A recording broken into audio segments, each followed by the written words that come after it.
Check, check.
What's up, everybody?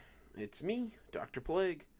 Glad you could join us for tonight's live stream. We're going to be doing some live reading and stuff, so pull up a chair, come hang out. Should be a lot of fun. Am I coming through all right? Looks like I'm coming through okay. Doot, doot, doot, doot, doot. Make sure that everything's good to go here. Hi, Blondie. We're glad you could make it.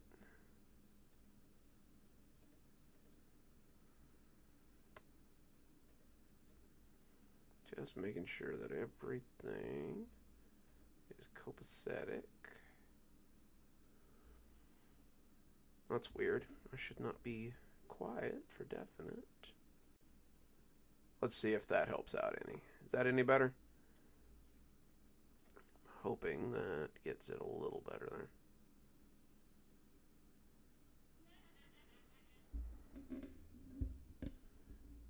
Alrighty. I think we're good.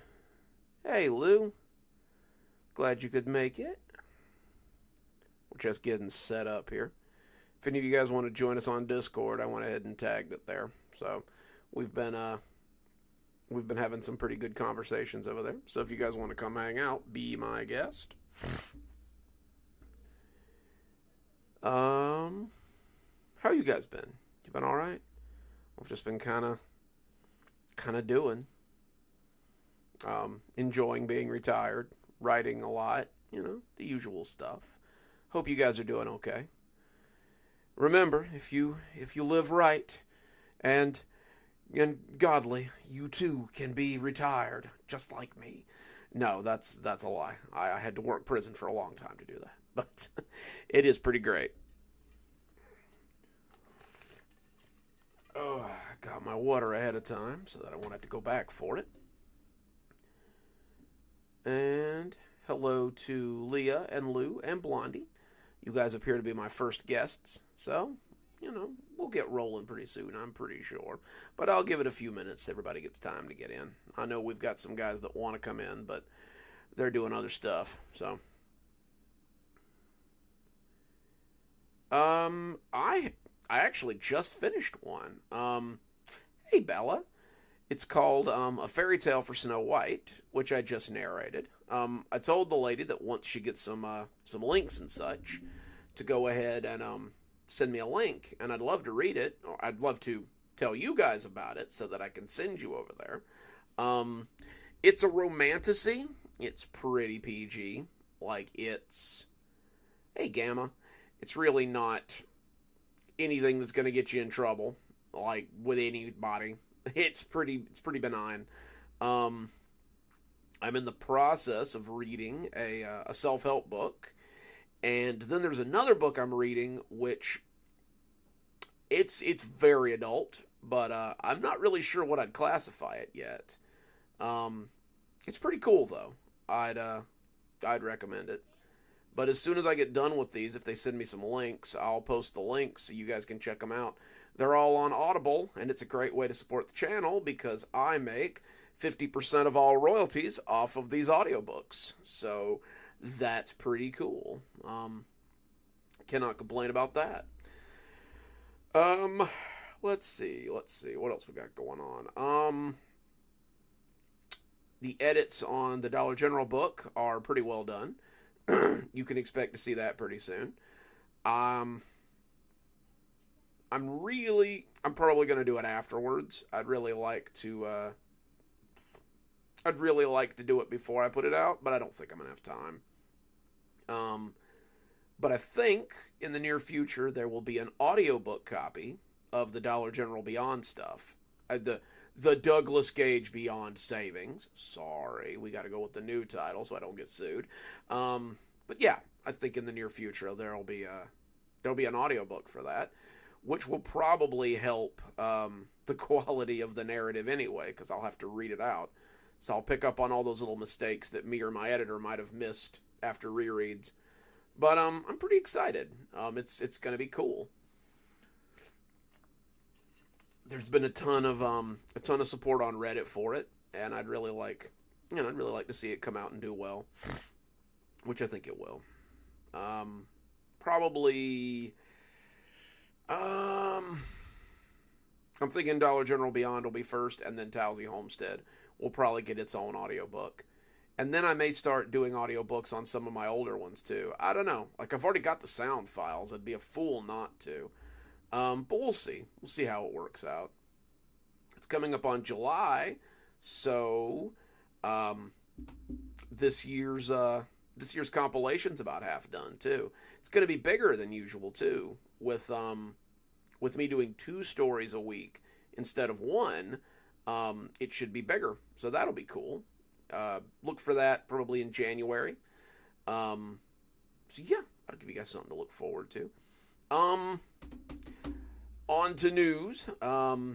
Given what your selection was this week for the Monday story, which is the Richard T. Seraph stories, it is unfortunately that I must let you know that this will be the last Richard T. Seraph story in this particular series. I'm going to end the Richard T. Seraph story after this one. So I hope you guys liked it. So this is going to be the last one. So I hope you guys enjoy it. It's bittersweet. I know it's a popular series, but I think it's time that we move on and we give another story a chance on the Monday slot. I have a story I've been working on that I think we're going to move into that position. So look for that. That should be cool. Hey, Leah. Hello, Fireside Nightmares. Uh-oh, Blondie seems skeptical there. Yes, Bella, absolutely. There's too many of them to put into one video, I think. But I'll try. Probably I'll half them up, and we'll do half in one video and half in another. Richard T's got a lot of videos, and some of them are on the long side. I don't want to feed you guys like a 6-hour video if I can help it. That's a lot of watching, even for diehard fans. But I have.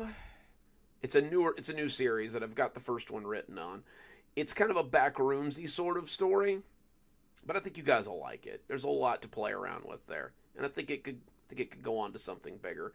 I've also got the next part in the Dollar General series, Beyond the Dollar General Beyond, which I'm working on as well. I've got like 4 or 5 parts of that done, so we'll debut that as well. So that'll be a nice addition to our Monday stuff as well. I'm also thinking about putting the Travel Writer stories into the Monday slot, so you may see more of them as well, which is cool. Like, I know he's kind of a douchebag, but everybody likes the Travel Writer. Lots of cool stuff on the horizon. See if we got anything else. I think that's it. Lots of stuff going on over here. Still trying to get into a decent rhythm of writing, so that I can work on other projects and still get you guys the quality stories that you deserve. Trying to get a little bit ahead of the game there, so that I can get you guys good stuff out, which I think you'd enjoy. Oh yeah, Leah, it's been hot lately. I'm down below you guys in Florida, so it's been around 100 degrees here pretty much all week. Ooh, hey Peg, we're glad you could make it. But it's been hot. I've been out in the backyard trying to do I guess like gardening things, and it's just too hot for it. Oh yes. I think we're up to 4 now. Hang on. I've got them in a Google document, so let me have a look there.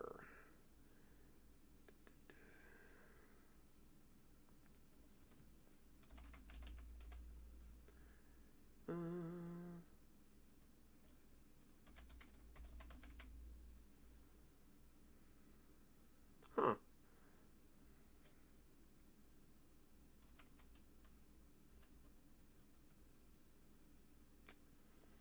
I can't find them, but I know there's at least 4. I'll track them down. There's at least 4 though.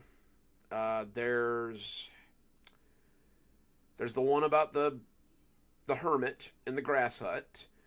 There's the one about the toy maker's woods. There's one about a valley, and I think there's one about a small town he goes to, and there might be another one, but I can't remember. I thought I had them all in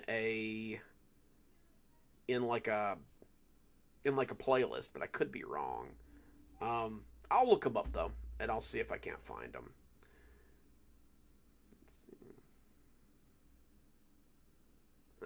Well, Lou, let's hope it doesn't for a while. I could definitely do without a nuclear fallout. It's hot enough around here. You know what they say. Being stationed in the Mojave makes you wish for a nuclear winter. We hit 100. Ooh, that's hot for here, but especially for Canada. Oh, you're talking about the Laughing Audience ones. That's a series I'm thinking about finishing up pretty soon too. The playlists have been coming along great. Except I forgot to put the series in there where we brought back the Pale Lady to the garden. So a lot of people were confused on Friday when she was just back. Yeah, I had to update that playlist. So that was fun. Kind of ruined the surprise, I guess. But a lot of you guys were here for the event, so it was,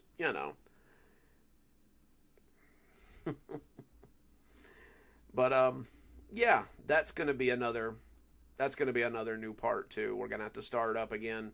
I think what I have for the Botanical Gardens is where we will create another book for it, and then what's coming up will be the next stage of that.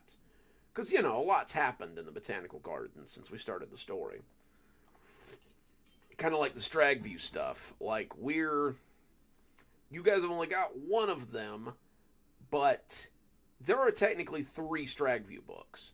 I've just been releasing them a little at a time. Because, I don't want to put out too much. About putting on... absolutely, Fireside. I'd wondered what happened to you. I saw you pop. We were messaging back and forth for a while, but you kind of dropped off there. But yeah, feel free to hit me up on Discord about it. Hey, Kevin. Glad you could make it. Susie Q, good to see you. You guys haven't missed anything. We're still just about to start. So let me get all my ducks in a row here. We will get rolling. Which one is this? Hang on.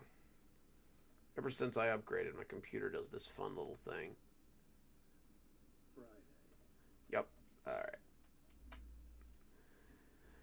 Okie dokie. Let's get everything pulled up.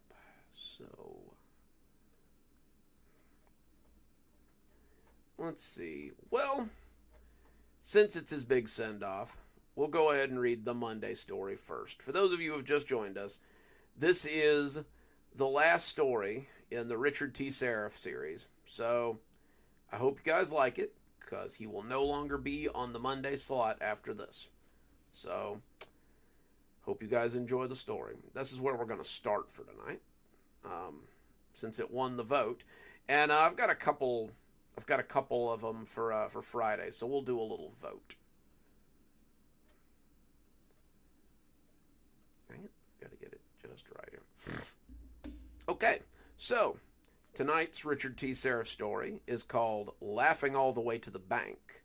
So some of you guys who have been here for a while, that might give you a little bit of an idea what it's about, but we'll see. We'll see.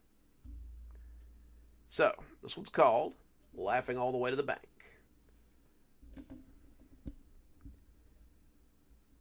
When the man came running in to Libris Talent, scaring the bejesus out of Mr. Seraph and Lucifer Jones, both of whom had just come back from lunch, the look on his face should have been all the warning he needed.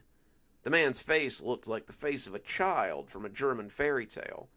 He looked pursued and haggard, and when he saw the old devil standing there, his face took on a condition that had rarely been seen by anyone looking at him the length... Hang on, try it again.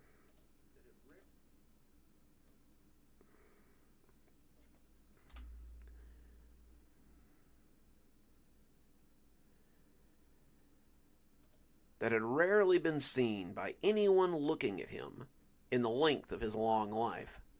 It was a mixture of relief and hope. Mr. Richard T. Seraph, I need to speak with you desperately about the matter of my talent. Well, hurry back, Leo. We're just getting started. Mr. Seraph turned to regard the man, raising his eyebrow as Lucifer looked over at Natalie to see if she had made an appointment with someone while they had been away. You know, it seems that my name is known by so many strangers these days. I'm not used to being so sought after or well regarded, and I find it a little disconcerting. So if you wish to do business, please come in. But if you seek to hustle me, then do so at your own peril. I've been the target of many such attempts lately." The man put his hands up, all smiles, as he took one last glance at the door before coming into the waiting room. "No trick, sir." Blech, can't talk today. "No tricks, sir, I assure you." Yeah.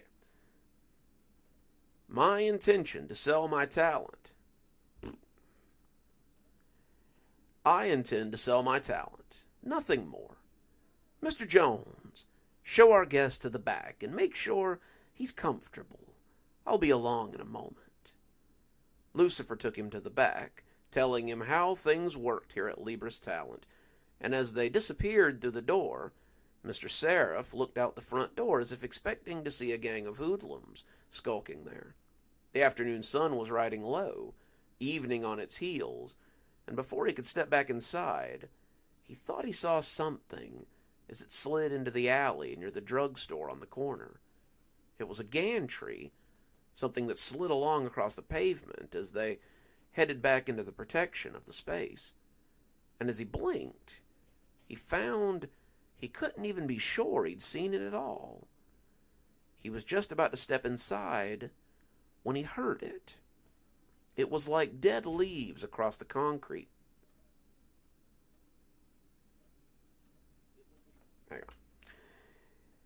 It was like dead leaves across the concrete, and Mr. Seraph looked for the candy wrapper or the plastic bag that was being dragged by the wind. There was nothing, though, and as the sound persisted, and no source seemed to prevent itself, Mr. Seraph felt his teeth come together lightly in a rabbity way that he hated. He was spending too much time around the sheep. He was standing here with his teeth chattering and his spine tingling, like one of the lambs he so often fleeced. He wasn't like them, and the things they feared were not the things he feared. Then that chuckling came again, and Mr. Seraph felt himself shudder in fear. We are reading a Richard T. Seraph story, Laughing All the Way to the Bank, if you're just joining us. Hey, commercial. Let's see. Hey, Kathy. Glad you could join us.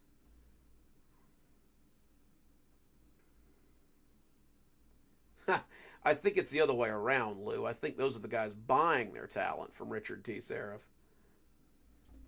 Though maybe. I don't know. Maybe they're selling off what little brain power they had. "Sir?" he gasped, spinning to find Natalia.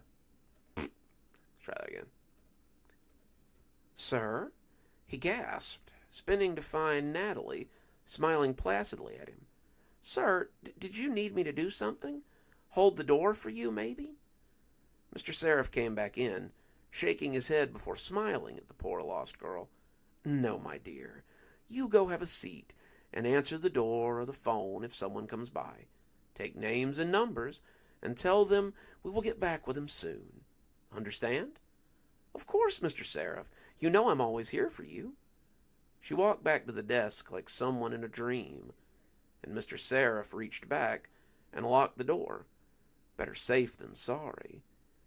He came in towards the middle of the guy's story, and he liked what he heard as he took a seat. "So that's when I started If I could talk today. Hang on a second, guys.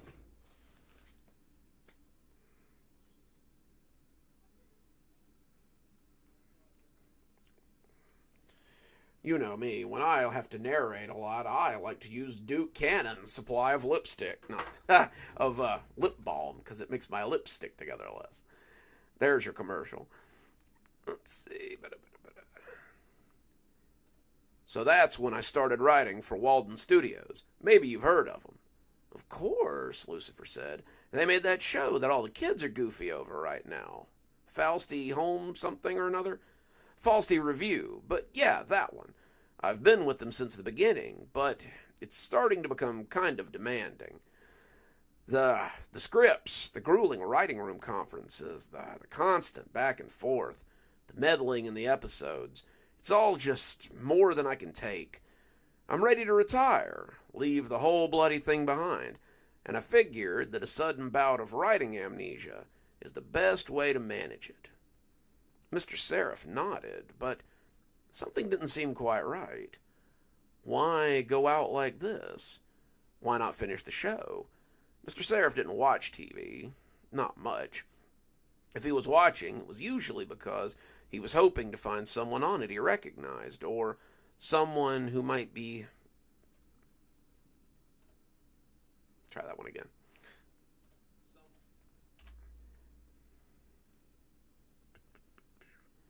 Someone who he might come to know very well.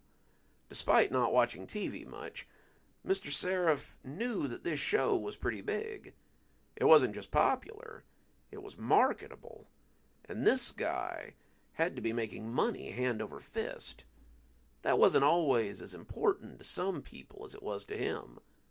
But many of them were willing to trade their mental health for it, just the same. We're reading a Richard T. Seraph story, Laughing All the Way to the Bank, if you're just joining us. So, have a seat.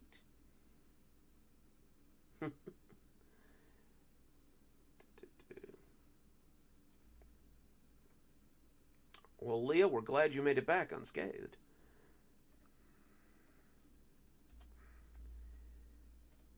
In the end, the money always motivated them to defile themselves. So, why give it up if it's so lucrative? He asked, Lucifer raising an eyebrow at him as he did. If it keeps your bills paid, and you're good at what you do, then why get rid of it?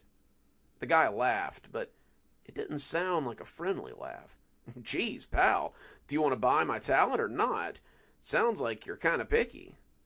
Oh, I buy a lot of talent, Mr. Walter, he said. Walter Caffrey. Tell, if I could talk.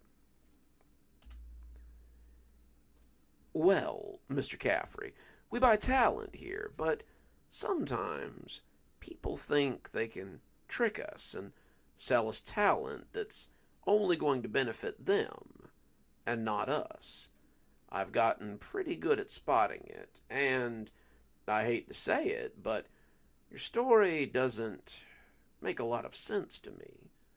You say you have a very lucrative talent, and I think you're telling me the truth, but there's something you aren't telling me too. Something important that's going to determine whether or not I want your talent. So why don't we go ahead... Try that again. So why don't you go ahead and tell it while I'm still feeling charitable? Walter chewed this over, clearly not caring for the taste, but must have decided it might be time to extend a little trust. Okay, so things are going well. The bonuses are coming in on time, the network is happy, and on the surface it appears that everything is cherry. That, however, is just what we want the network to think. In reality, it's all barely held together. Julia, the woman who took over after Frank died, is pushing us too hard, and the new stuff, it isn't like the old stuff. The new stuff is too dark for a kid's show, too dark by half. She doesn't care, though. She wants it to hit the air. I don't even think it's because of the network anymore. I think something else is in her ear, but she won't talk about it. None of that matters to you, though. What matters to you is that I need to get away while I still can get away. I need to get free of this while there's still a chance. Take my talent. I don't want it anymore. It isn't worth dying for. That's why I'm selling it, Mr. Seraph. I'm getting out of town before they... He paused and wiped his brow. Before the network and Julia get me and make me come back. Mr. Seraph didn't think that was all of it, but it was enough. This fellow was running from his responsibilities, from a toxic work environment, and ultimately trying to escape the scrabbling fingers of a contract. Mr. Seraph could get behind that, and if he was good enough to write for a major television network, then he probably had some substantial talent. Very well. That makes a lot more sense, Mr. Jones. Yeah. That was not supposed to be together. That makes a lot more sense. Mr. Jones, take him to the extraction room and set him up with what he needs. Yes, sir, Lucifer said, opening the door and showing him out. Walter smiled, looking relieved for the first time since he'd come in. He was shaking hands and thanking both of them, saying it was an honor to work with them. He followed Lucifer out, and Mr. Seraph started writing up the necessary paperwork for the transaction. He could leave the total blank until they knew how much they were dealing with, but he figured it'd be worth at least 7 figures. The guy would have enough to escape the job that he was holding on.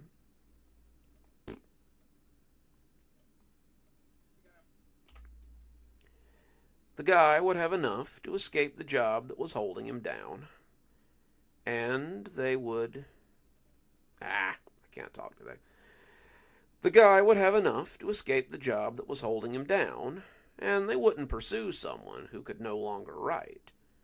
It would be as close to a good deal as Mr. Seraph got in this business, and it was nice to help people sometimes, as long as he didn't make a habit of it.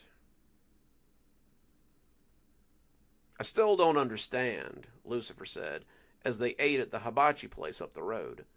Lucifer Jones had come to frequent the establishment, but Mr. Seraph just didn't see the appeal. Steak was steak, most of the time, and his young apprentice always swam the rice and veggies in this disgustingly sweet sauce that made him gag when he smelled it. Still, it was the boy's favorite, and Mr. Seraph liked to indulge him. Some would say it was because he liked having something like a friend, but the old devil would never admit to something so sentimental. We're reading a Richard T. Seraph story if you're just joining us, so, have a seat. See what I've missed here. It does a bit, doesn't it, Lou? You are right, Pegalicious. That is a lot of sweet tea. Maybe. I don't know what size your mason jars were. What is there to understand, Mr. Jones? We buy talent, and the clients have been bringing it to us lately.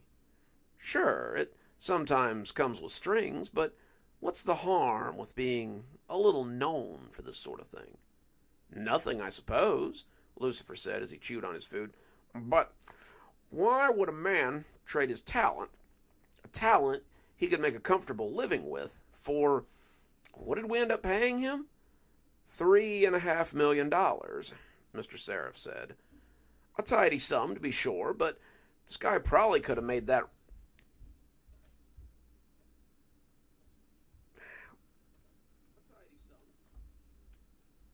Give me just a second, guys. I'll be right back.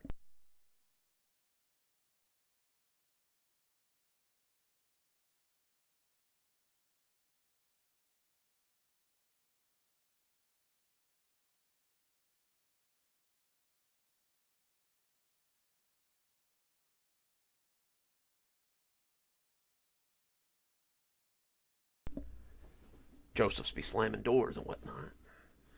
Where were we?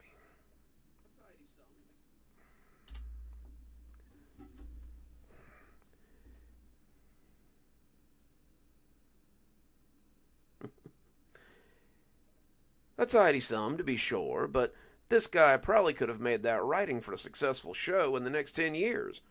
What's more, I don't think he needed the money, boss. He didn't argue. He didn't dicker. He just wanted the talent gone. I'm with you, sir. I missed a word there.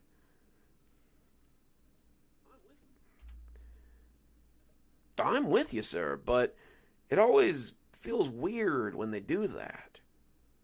Mr. Seraph thought about it. Well, are you saying you've never been tempted to sell your talent? Hey, Susan. Glad you could make it.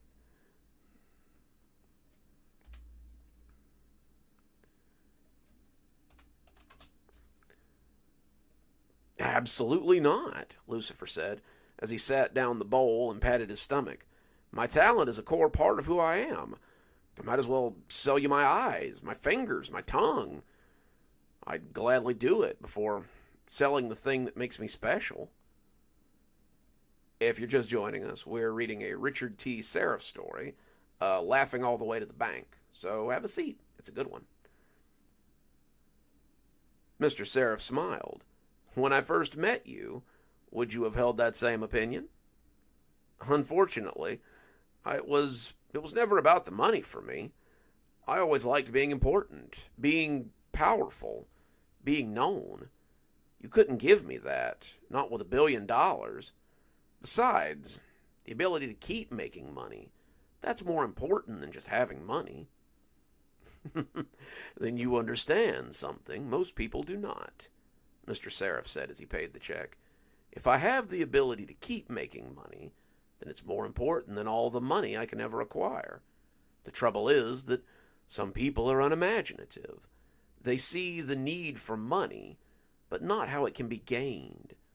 They see money as the source of their salvation, and in that case, they are correct. They would likely never have anything as valuable as the money I could give them, because they don't know how to use their talent. It's a kindness. I save them from the burden of expectation. Lucifer snorted as they headed back up the street to the office. I doubt many of them see it that way. It doesn't matter how they see it.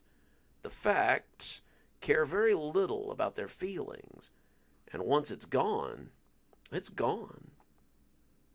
As they walked, Mr. Seraph shuddered as he heard that creeping scuttering again. It had been following them since the transaction with Walter, though the loud restaurant had dulled it some. Now that they were back on the street, midnight more than an idea on the horizon, Mr. Seraph could hear it, clawing at them as they walked. The noise came out of the alleys, from the top of the buildings, from the doorways of deserted businesses, and from the throats of long, choked entryways. By day, the city was a vibrant place, full of opportunity. But by night, it became a grinning corpse, with a mouth full of old puke, and eyes writhing with maggots. Perhaps it's time to move our operation, he said, drawing a questioning look from Lucifer. Move? Why? This town is far from played out. There are clients and business potential and too many people who know my name and know where to find me. That's not exactly good for a man in my position. I've had a place in mind for a while, somewhere we would be a little harder to find, but I've been waiting for the right time to... He stopped when he came to the street that their business was on, and he saw the door to his shop had been pushed open hard enough to break the glass. What the hell? Lucifer said, but Mr. Seraph had put a hand out to stop him from running off. Don't go ahead. Try that one again. Don't get ahead of yourself, Mr. Jones. Proceed with caution and follow me. The two of them came into the dark waiting room and found Natalie waiting behind the desk. She was smiling, her eyes much too wide and staring, and as they approached her, she began to babble incoherently. Mr. Seraph is away right now, but if you leave your name and number, he'll get back to you. Leave your name and number, name and back to you, you. As she babbled, something slid from the corner of her mouth, and when she began to shake, Mr. Seraph shook his head and led Lucifer into the building. Shouldn't we, he started, but the old devil shook his head. There's no time. We need to see what exactly is broken in and what they're after. Most of our stock isn't something regular people know about or how to do anything with. So either it's a clueless crackhead or someone who knows what they're after. They left Natalie to her babbling and headed down the long hallway towards the offices beyond. The corridor was shadowy, the lights muted as they burned in their holders. The whole place seemed permeated by a thick layer of gloom, and as the two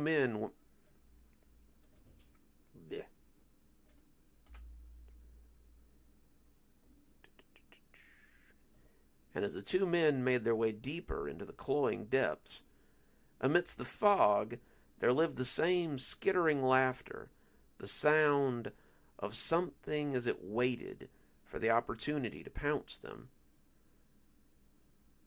Yeah, I fucked that up.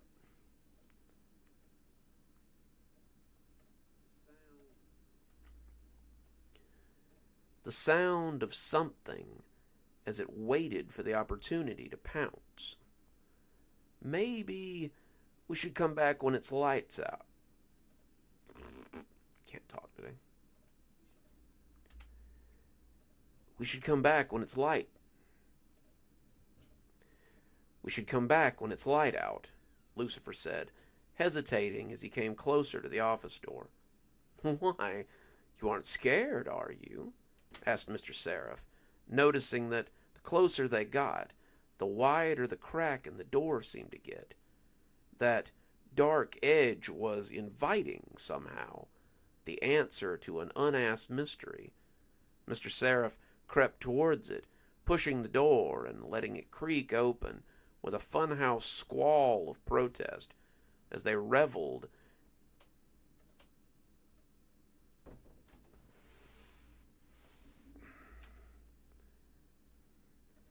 as he revealed the shadowy office beyond. Inside, someone was tossing aside the books on his shelf, scattering the leather-bound tomes left and right. Most of them were little more than showpieces, window dressing for a professional office, and it was pretty clear that the man who was turning his office into a pigsty was after something in particular. The man's suspenders were hanging down like strange tendons, and the back of his white shirt was extremely sweaty. As the muted light from the hall fell across the expansive bald spot on the back of his head, the man turned and revealed himself to be Walter, though probably not the same Walter who had come in earlier. We are reading Laughing All the Way to the Bank, which is a Richard T. Seraph story, if you're just joining us. Blondie, I do like red rose tea. It is very good.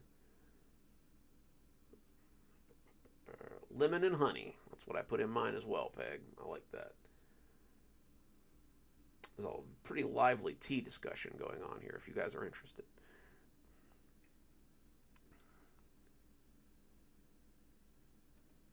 You got your money, Mr. Seraph said, smiling in the face of Walter's sweating visage, and now you're hoping to get your talent back, too.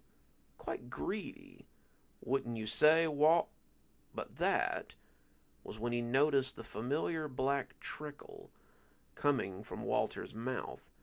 The eyes that had been so full of fear were now huge round marbles full of ink. He was panting, his breath ragged and thready, and that goo fell on the ground.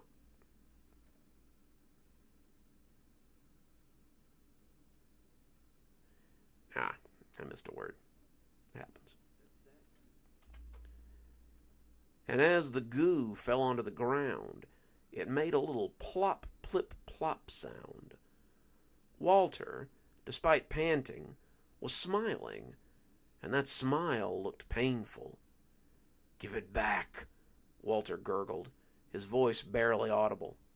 "What?" Mr. Seraph asked, reaching for the light switch and wincing when the snap provided nothing but a deafening pop Your talent? It isn't yours anymore, Walter. You sold it so you could make a clean getaway from whatever it is that's chasing you. Remember? Walter took a step forward, and it took all of his confidence and certainty not to step away. Wasn't his to give, demon, Walter said. And Mr. Seraph realized that Walter was talking in the third person for some reason. It was ours, and we want it back. If you would like to buy it, Mr. Seraph began, but whatever was piloting Walter thrust its hand to the side and pushed a small collection of knickknacks and things off his desk. They seemed to profane the quiet office as they fell to the ground, but Mr. Seraph gave no ground. This was his office, and he wouldn't quail before whatever this was. Buy? Buy? His works are mine. He is mine. Return his writing, and I will allow you to live.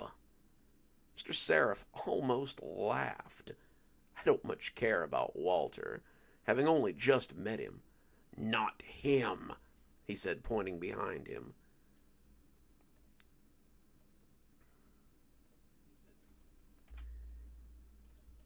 He said, pointing behind the old demon.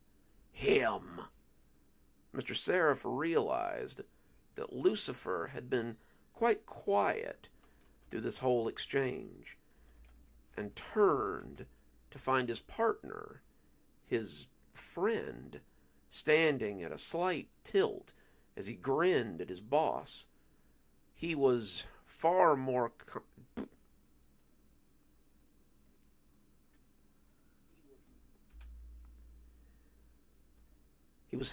comfortable than Mr. Seraph had ever seen him, and he was watching the dark liquid fall from his mouth.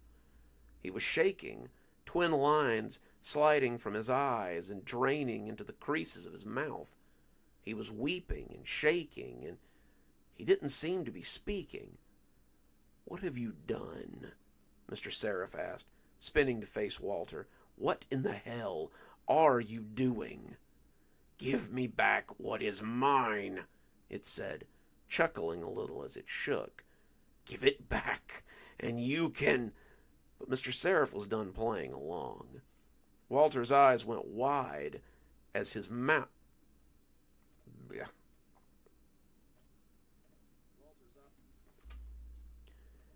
Walter's eyes went as wide as his mouth as Mr. Seraph took him by the throat, pinning him to the wall. He reached into that gaping maw and caught hold of something. He pulled back, the thing feeling like taffy, and as he drew it from the man, he saw that it was more like a ball of tar. It gripped at his fingers as he tore it out, and as it hit the floor, he watched it take form. It was the approximation of a human, its tarish skin looking darker than the night around him. It seemed to have no eyes, but its mouth was too full of these huge white teeth. It grinned eternally, quiet.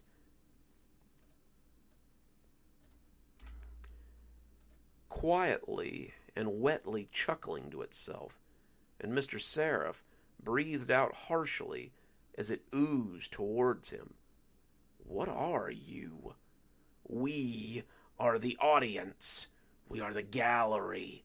We are Legion. You cannot defeat us. It is pointless to try. In the end, we will always win. For a creature with no eyes, it was very expressive as Mr. Seraph shed some of the glamour that hung around him. His long, powerful claws raked across the creature, and as it fell into black slop, Mr. Seraph sneered at the quivering bits. Legion. You claim to be a legion. Well, I know a little something about legions, and you lot are little more than shadows. Scurry away while you have the chance. You will find nothing here. He slashed again, but the little puddle of tar was already moving away from him. You cannot destroy us, devil. Try that one again. You have something we want, and we will not stop hounding you until we have it.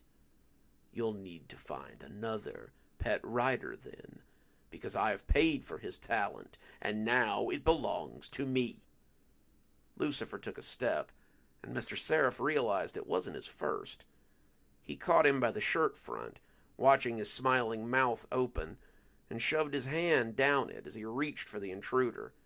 He drew it out, pulling out the sludge, but as he threw it as far from him as it would go, Mr. Seraph stepped into the hallway and closed the door, crumbling the knob in his hand as Lucifer coughed and hacked beside him. Mr. Seraph prepared to put a shoe down on the sludge as it came oozing from beneath the door. But it didn't. "What the hell happened?" Lucifer asked, coughing again as he looked around. I remember seeing the office, hearing the door open, and then... Have you left anything here that you can't do without? No, I don't think so. Why? Are we leaving? Yes, I think it's time we found a new hunting ground. This one has become dangerous. Lucifer nodded. I guess you're right. What the hell were those things? Later. Now, we have to go help Natalie and be on our way. But where are we going? Lucifer said, trying to keep pace with his boss. Where can we go? Somewhere that's a little harder to find. Somewhere we might find some help. Somewhere, he sighed, where I have family. And that's it. That is the last of the Lucifer T. Seraph stories on the Monday slot. That's right. You had it right, Blondie. Lucifer T. Seraph will be moving to the Friday slot because, as of this point, Lucifer T. Seraph will be joining our Kashmir crew. So that'll be pretty cool. I thought you guys would like that. Lucifer T. Seraph will be going to the Friday lineup, and that'll be his new spot. So he'll join our cast of misfits in Kashmir, so that he can join in the adventures, which that'll be interesting. Let's see what I've missed here. Hello, Carolyn and Mary. Thanks for joining us, guys. You haven't missed much. We're on the first story, so nothing too much to have missed. Let's see what we can find to get up to next. Merry band indeed. You guys have got quite a presence here. I like to see all you guys show up for story time. Let's see. Oh. Let's go ahead and read our Kashmir story next. I think that would be pretty cool. Hello, Lance. Glad you could make it.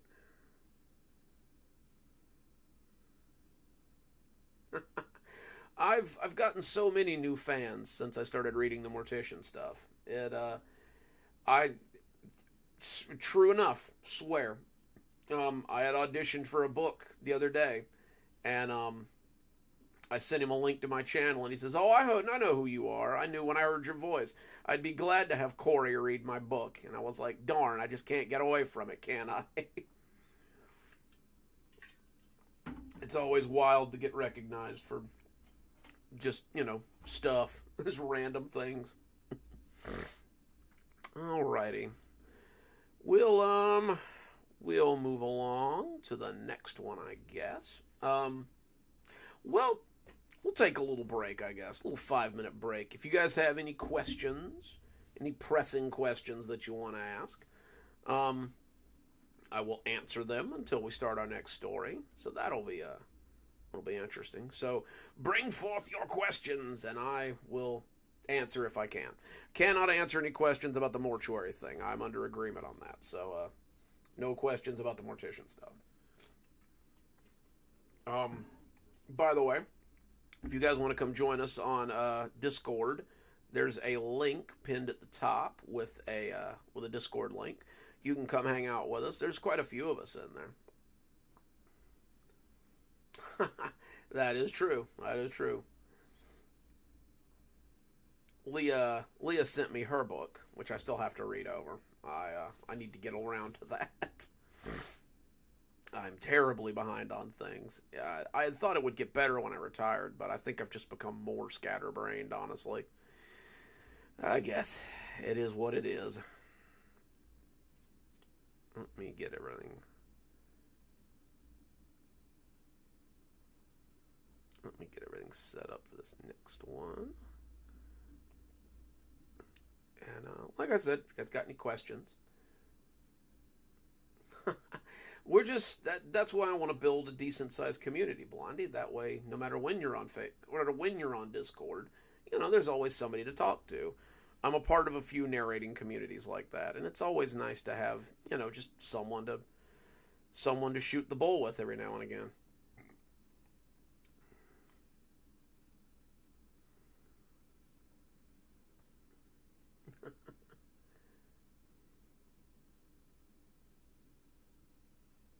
Well, I appreciate it, Mary. Thank you for enjoying my stories.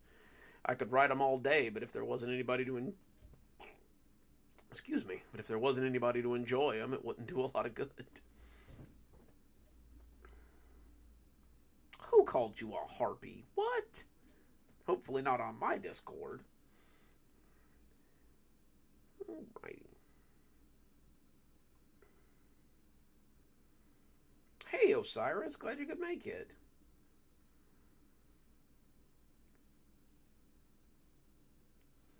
Well, glad to hear it, Lou. That's a fine time to get back on anyway. Alright. Let's go ahead and start our next one, I guess.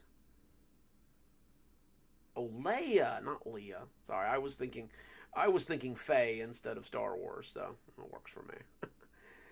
Alright, the next one we're going to read is going to be our Kashmir story for the week, our Wednesday story, which is called the Show and Tell Incident. So it'll take us to our recently undiscovered Kashmir Elementary School. So that should be fun. Alrighty, so check. Alright. Mr. Goldear came into the Kashmir Elementary School on a run. The call had been sudden and almost frantic, but the information... I frigged that up. Mrs. Goldear came into the Kashmir Elementary School on the run. The call had been sudden and almost frantic, but the information had been far from forthcoming.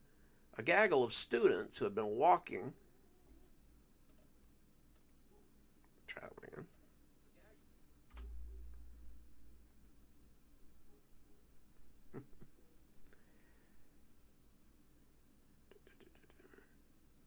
A gaggle of students who had been walking up parted ways as she shot between them. She was moving up the hall like an anxious hunting cat, and as the office came into view, she made for the double doors and came through them hard enough to shake the glass. Miss Sherry looked up from the desk, pointed to the principal's office, and Mrs. Goldear made her way to the all-too-familiar wood-paneled doors.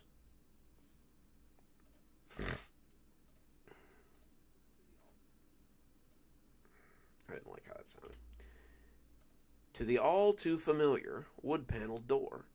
Inside was Stephen, her only son, his teacher, Mrs. Macy, and another teacher, who she was unfamiliar with. Her son looked like he'd been crying, but that was no real surprise. Stephen cried when he was in trouble, always had, and he knew that was all it would take to make her want to come to his aid. "What exactly is going on here?" she said, putting her curled fists on her hips. "Ma'am, we can explain," the principal started, but her glower shut him down. "I should hope so. You can start by why my son is being interrogated by 3 teachers in your office."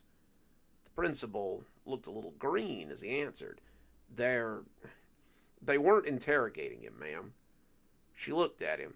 Then what would you call this? These two are witnesses as much as your son is. Something odd happened today, Mrs. Goldier. Something that none of us quite understand. We're hoping to understand a little better with your son's help. Mrs. Goldier looked at her son. Did you tell them, Stephen? Stephen, usually so quick to defend himself, only shook his head and wept. Mr. Masters would like to start. The man, Mrs. Goldier decided, was what her mother would have described as green around the gills. He looked like he had barely escaped something that would have been potentially life-threatening, if not for a hair's breadth and a moment's hesitation. He was rubbing his arms like he was cold, and his hands seemed to be clutching at the skin there like he thought it might crawl off. Well, I had hallway duty this morning. I have it on even days, Tuesdays and Thursdays, because PE doesn't happen until after 10 those days. I was walking down the kindergarten hallway when Mr. Masters was just beginning to think that a cigarette might be nice when he heard the screaming. In this age of school shooters and student violence, Mr. Masters feared the worst. He walked into Miss Macy's classroom and saw all the kids pressed against the wall, all except for one. The other kids were terrified, their mouths open in a cacophony of sound. The one outlier, a boy he recognized from gym class, was standing near the... Mr. Masters didn't have a way to describe it. It was beautiful, like a piece of living stained glass. But when it moved, it seemed to move in and out of dimensions rather than actually move. It would be two-dimensional, then three, then four, then back to two, then on to something that Mr. Masters had no words for. It was floating in the air, hovering inches from the boy's outstretched hands, and as his fingers touched whatever the thing had extended to meet, Bleh.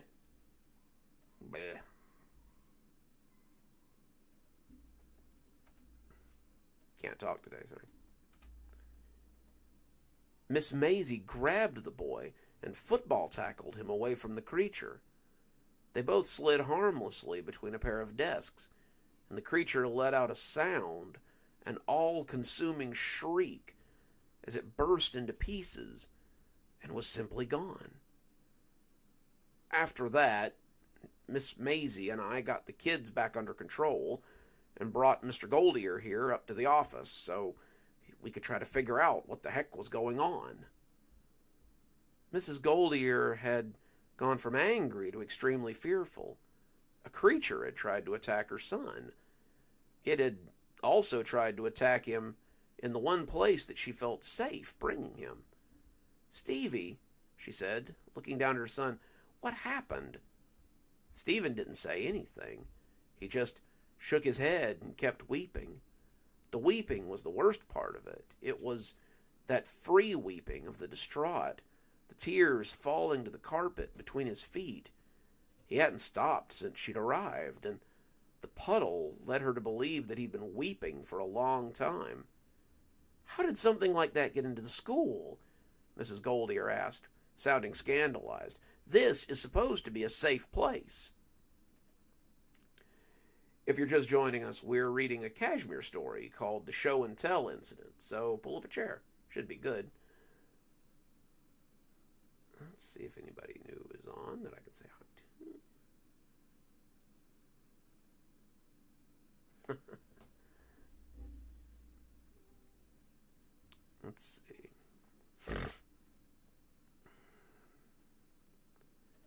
Stephen brought it, Mrs. Macy said, and Mrs. Goldier thought that she must have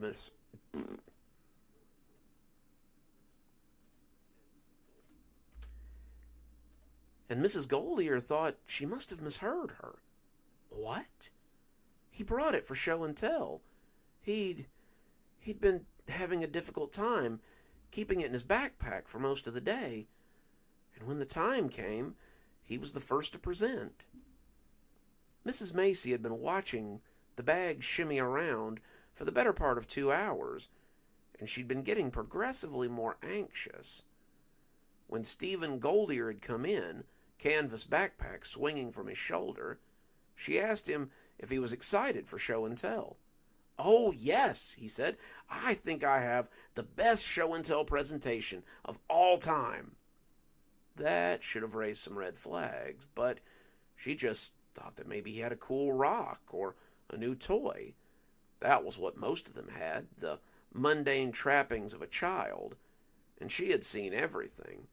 There were the odd standouts, too, like the time Lisa Myers had brought her mother's insulin, or the time that Macy Greenwood had brought in her older brother's adult magazine, but they were few and mostly far between. Most kids just wanted to show off their favorite things, and it was always a joy to see the things that came parading by. They had the usual morning. Reading came first, and that was when Mrs. Macy first got an idea of the trouble to come. Stephen opened his bag to get his reader, and for just a second, there was a bright flash of light, and he stopped with his mouth open. Try that again. And he stopped with the mouth of the bag open. Mrs. Macy saw something like a stained glass light show from the mouth of that bag, and he pulled out his reader as well as a couple of other books and pulled it shut again quickly. Mrs. Macy found herself wanting to look at that bag a lot as they read about Dick and Jane and their little dog, too. As they read about how they had run and jumped and all the other stuff, Miss Macy found herself staring at the canvas bag. If she focused, she felt like she could see colors through the mesh of the bag. It was beautiful, whatever it was, and as reading headed into world studies, Mrs. Macy found herself looking forward and dreaming of show and tell. It was about an hour and a half before lunch, and Mrs. Macy knew that she had no choice but to get it started. Time for show and tell, boys and girls. Who would like to go first? Stephen put his hand up as high and as straight as it would go, but she let Janie go first. Janie came up with the same little toy dog, though this one was purple instead of pink, and talked about how cute it was and how her grandmother had brought it back from Tennessee when she came back from vacation. The kids all looked bored. It was the same thing she had brought last week, but Mrs. Macy couldn't help but stare back at that bag. She kind of wanted to call Stephen next. She wanted to know what was in that bag. Her mother had always said, though, that curiosity would get her killed. That was great, Janie. Who wants to go next? Stephen's hand went up a full second and a half before anyone else's, and she couldn't deny him this time. He came to the front, the bag gripped in his hand, and when he came to the front of the class, he gripped the neck like a magician, preparing to do a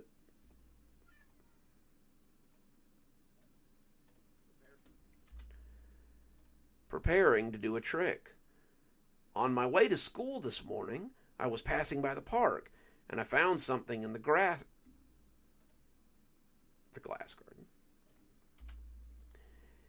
And I found something in the glass garden. It was playing there, jumping around the bird bath. It was He paused, drawing in a breath like someone trying to describe the face of God. It was beautiful, the most beautiful thing I've ever seen. I caught it in my bag and decided to bring it here for all of you to see. I wanted you all to know how perfect it could be. He opened the bag then, and out of the mouth sprang... Miss Macy couldn't describe what she saw come out of that bag. It was nothing she had ever seen. It was like a living piece of stained glass. It was colors come to life. It reminded Miss Macy of the fairies that her grandmother had talked about when she was a girl. It was wondrous and terrible, and it made her head feel like a hive of angry bees. It hurt her to look at it, but she couldn't look away. The children were screaming, their own heads likely just as rattled by the sounds this thing was making. They had backed up, pressing against the wall, but Stephen was just standing there. He had his hand raised, the thing bringing its own arm down as it made to touch his hand. It was like that picture of God and Adam, the lights around it making it look all the more pristine. Mr. Try that one again. Can't talk today. Mr. Masters came in on the run then, but Miss Macy wasn't paying attention. She couldn't let Stephen touch that thing. On an instinctual level, she knew that such a thing wouldn't be right. She was moving before she could think better of it, sprinting for Stephen before he could touch it, and when she tackled into the ground, she felt the thing explode into 1,000 tiny pieces behind her. It was all heat and swelter, and when she looked back, the thing was gone. And that was it.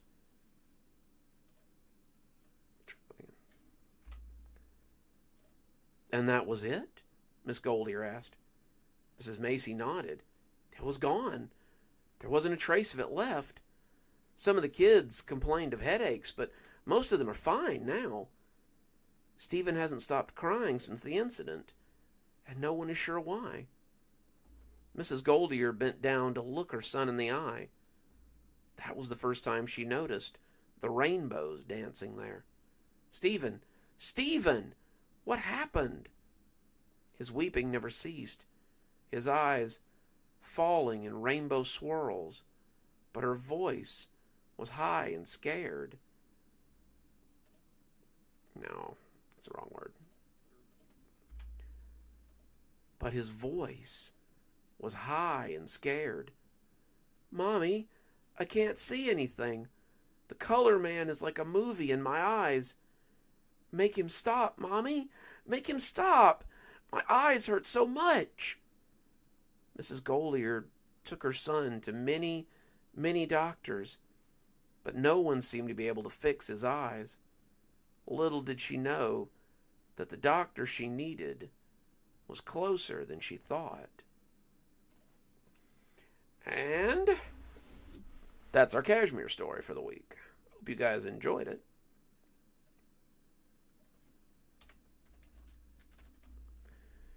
Whew. Let me take a minute to wet the pipes here. Oh.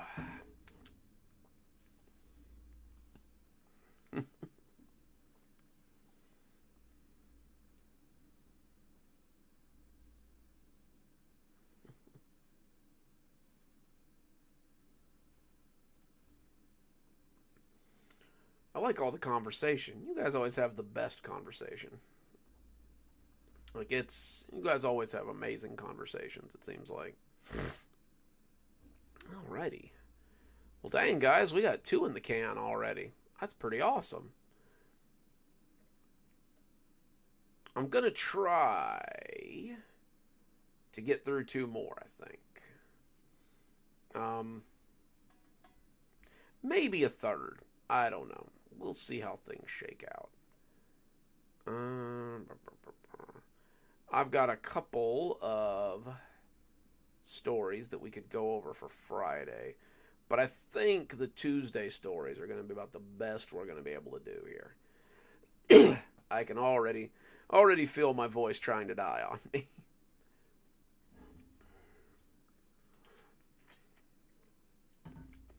I tell you what, you guys talk amongst yourselves for a second. I need to make a quick trip to the bathroom, and I will be right back.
Alrighty, back from the bathroom.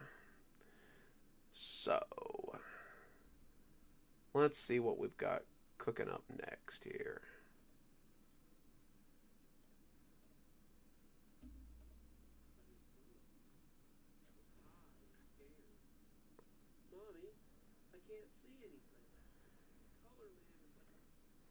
Alright, just making sure it was coming through the right one here.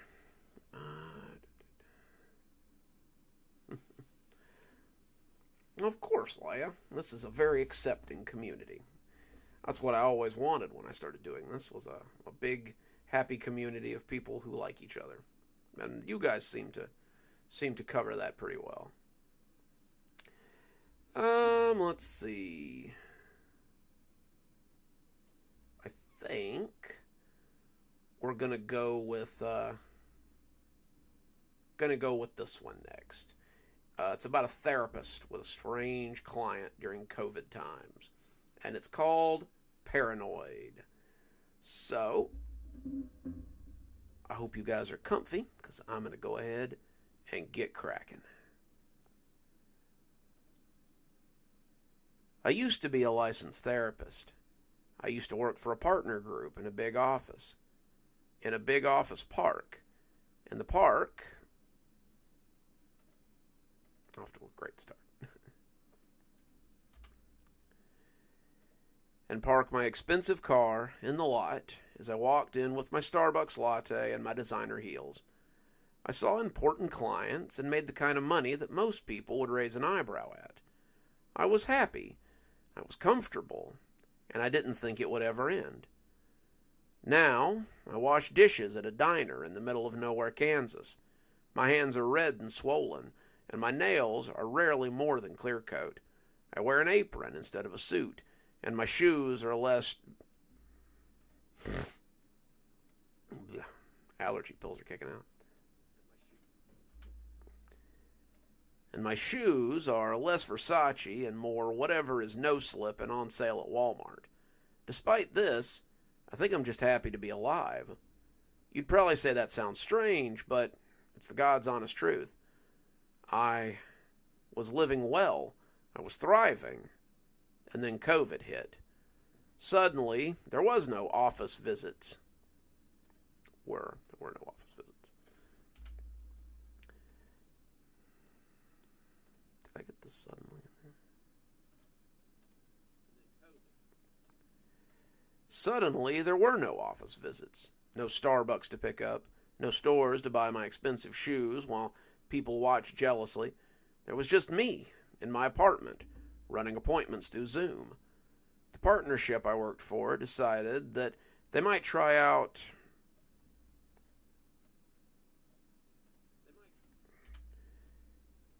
They might try a change in... If I could read today. They might try a change in how clients were distributed. Some of my rich clients, most of my rich clients, suddenly didn't have so much stress from their large companies or their mistresses, so they didn't see why they needed my services either. The ones that... Bleh. The ones who did showed up less and less, and most of us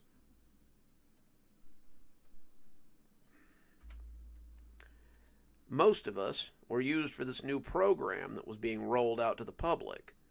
I won't name drop. They probably don't want to be associated with me any more than I want to be associated with them. But it put therapists in touch with people who were stuck at home and in need of therapy. They were a long shot.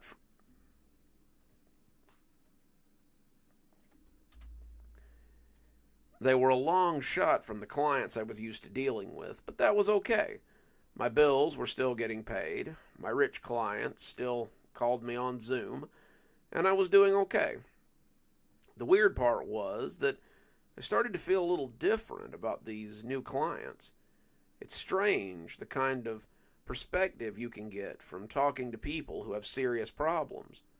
Don't get me wrong, rich people have problems too, but suddenly I was hearing a lot more about childhood trauma and undiagnosed mental illness, rather than marital problems and the usual stagnation that comes with money.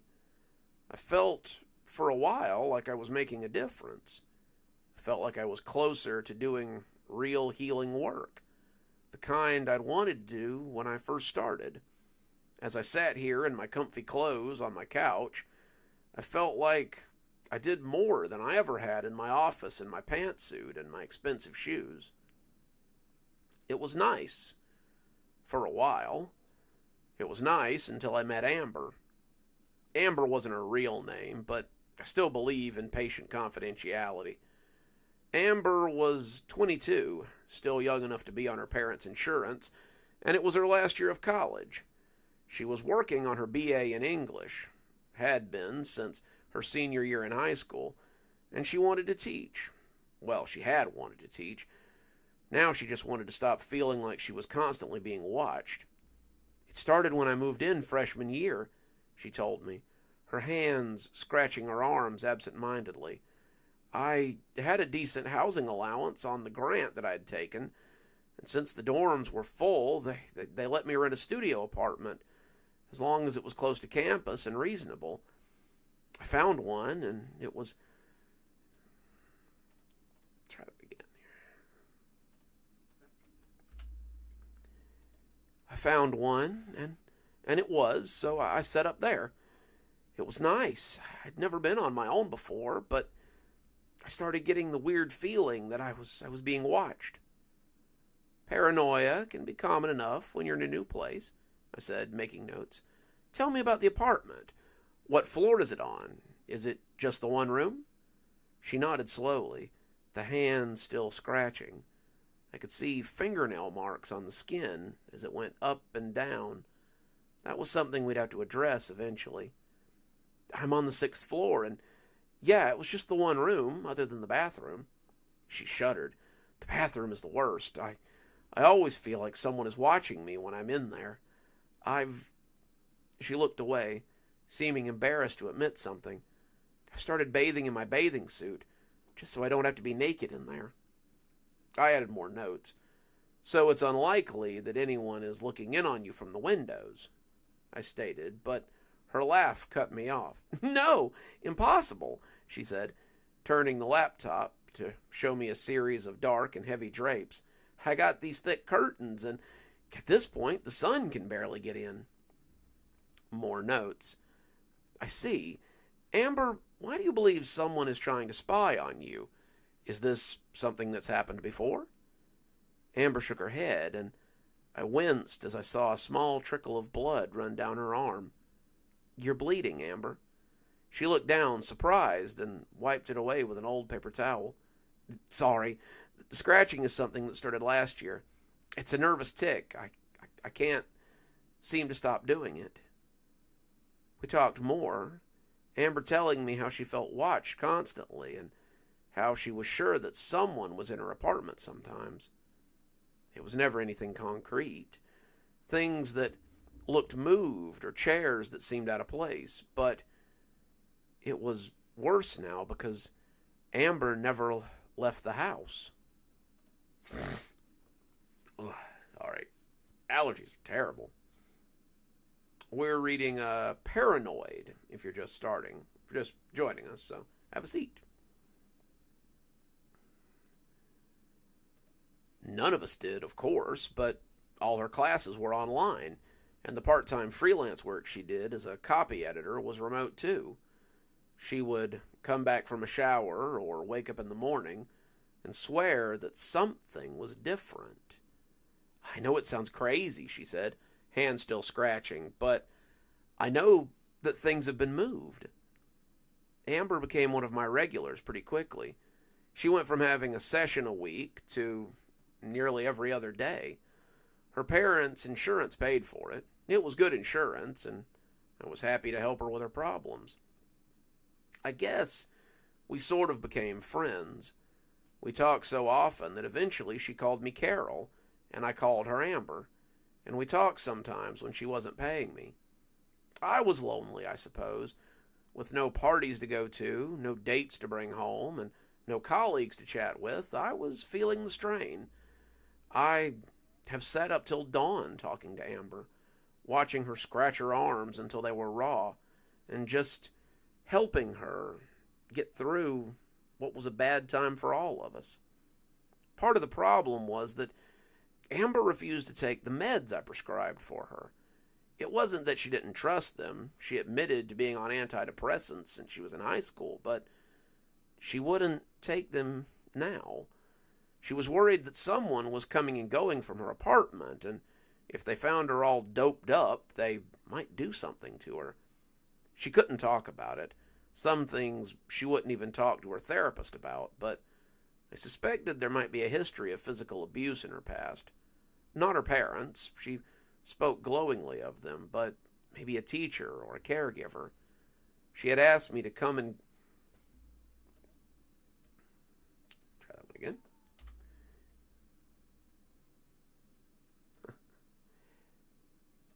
She had asked them to come and get her on multiple occasions. She told me this one night when it was... Let's try that one again. She had asked them to come and get her. She told me one night after she'd called around 1 a.m., and they told her that she was just nervous and that she needed to finish this up.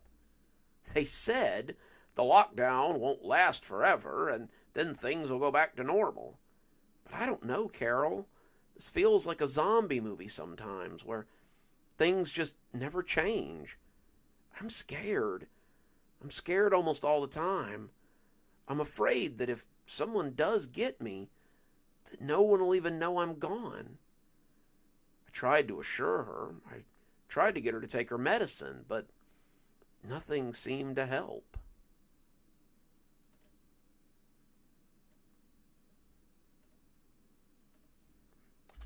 We're reading Paranoid if you're just joining us, so, have a seat. It should be pretty good.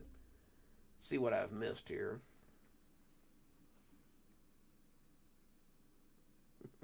It is, Peg. It's the same link. Oh, well, yeah, it's because you're already on there, I guess.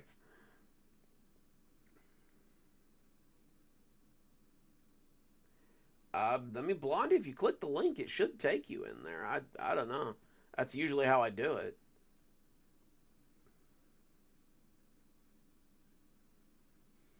Well, Lance, I'm glad I can keep you entertained there, man.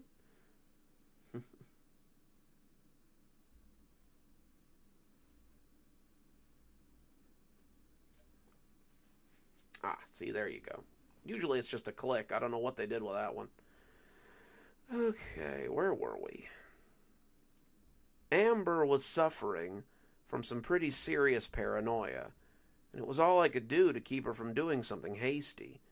She told me that her building super was threatening to raise her rent after she'd asked him to change the locks for the 7th or 8th time that year. She was worried about getting kicked out, but also thought that getting kicked out might be the best thing to happen to her. It would give her some space from the epicenter of her anxiety. But then she would lose not only her deposit, but she'd violate her lease. A lease violation on her record would make it hard to get housing off campus anywhere in the city. And she needed to finish out her last year so she could graduate. She was getting hopeless, saying some pretty troubling things, and I was worried that she would do something drastic rather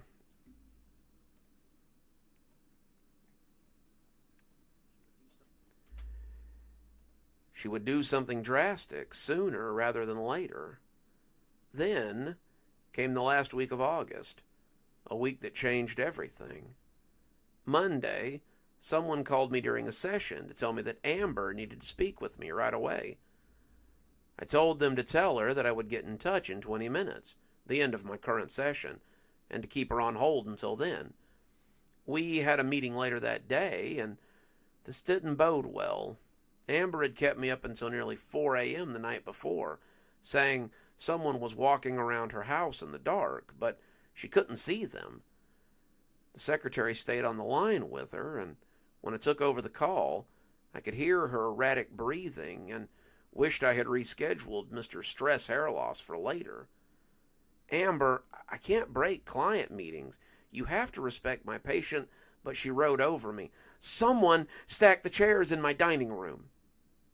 That stopped me in my tracks. What? Someone stacked the chairs in my dining room. It looks like a poltergeist went to work in my kitchen alcove. I took a breath. That was a little different. Okay, Amber, you need to call the police. They're on their way now, she said, and this time I could hear her nails sliding up her arm. Stop scratching, Amber. You're going to open your wounds again, I sighed, trying for gentleness, but just missing. I've got on sleeves, so there's no problem there, she said. But I wondered. I stayed on the phone with her until the police got there, and when she called me for her 2 o'clock appointment, she told me they hadn't found anything to suggest a break-in. They think I did it, she half screamed. Can't they believe me? They think I stacked my own chairs up. Hang on.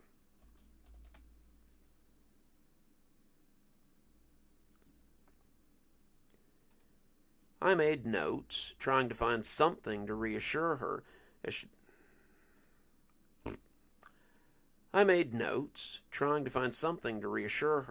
as the scratching sound persisted over the mic. She was sitting so I couldn't see her left arm, the one she always scratched, but I could see the marks on the other arm clear as day. The scratching was getting worse. You think I stacked them too, don't you? No, I assured her. If I did, I wouldn't have told you to call the police. I'm not just acting out for attention. This is happening. I need you to know that. We talked for an hour, and then she called me back that night after my shift was over. I didn't think she would ever sleep, and unfortunately I fell asleep while she was talking to me. I couldn't help it. I was so tired after staying up late the night before and then trying to stay up late that night too. I was still on the phone when she started screaming, and it woke me up. Someone had turned the burners on, all 4 of them, and they were glowing like coals when she woke up. The next day, it was someone standing over her bed who disappeared when she turned the lights on. The day after that, it was the sink in the bathroom and the kitchen, and Amber had water pooling on the floor by the time she woke up to find it. By Friday, Amber was a mess. Her arms were bloody ruins, and she was twitching as she sat on the call with me that night. There was a thunderstorm going on in the background, and I could see the flashes from under the curtains as it lit up the small apartment with each crash. She was so shaky, her whole body threatening to tremble apart, and I told her not to worry. The cops had been 2 more times and told her there was no sign of a break-in. Hang on.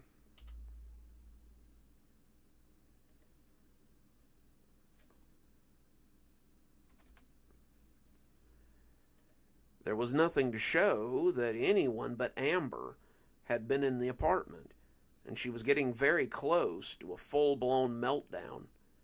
I asked her to contact a local program where she could check in, but she refused. I threatened to call them, but Amber said if I did, then she would never speak to me again. I asked her if she would take meds if I called in our emergency prescription, but she refused. I was about to ask if her parents would come get her if she called them when I saw something in the frame. Amber was sitting at the table, the camera pointing to the area beside the TV, and the apartment was pitch black. One of the windows was open, but with the rain, there was little to no light coming in. As the thunder lit the apartment, though, ever so slightly, I saw something in the corner of the apartment. At first I thought it was a jacket on a chair, but it was much too high. Then I thought it might be a picture in the corner. Probably not. It was person-shaped, maybe, but it was so still that I couldn't be sure it wasn't my imagination playing tricks. Amber was crying, saying she felt like it might be easier to just walk away from everything. When the lightning flashed again, and I saw it again. It was something in the dark corner, human-shaped, and it was utterly still. "Are you even listening?" she screamed at me, and I jumped as I realized I hadn't said anything. Yes, Amber, I said, my eyes still on the corner. I'm just not sure how to help you. You won't flash. The corner was empty now. Good, I thought. I just imagined it. You won't let me help you. You've shot down everything I've offered, and I don't know how to make it any better. Get a little water there.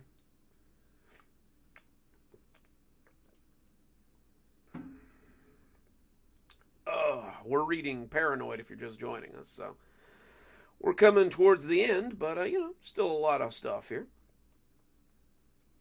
A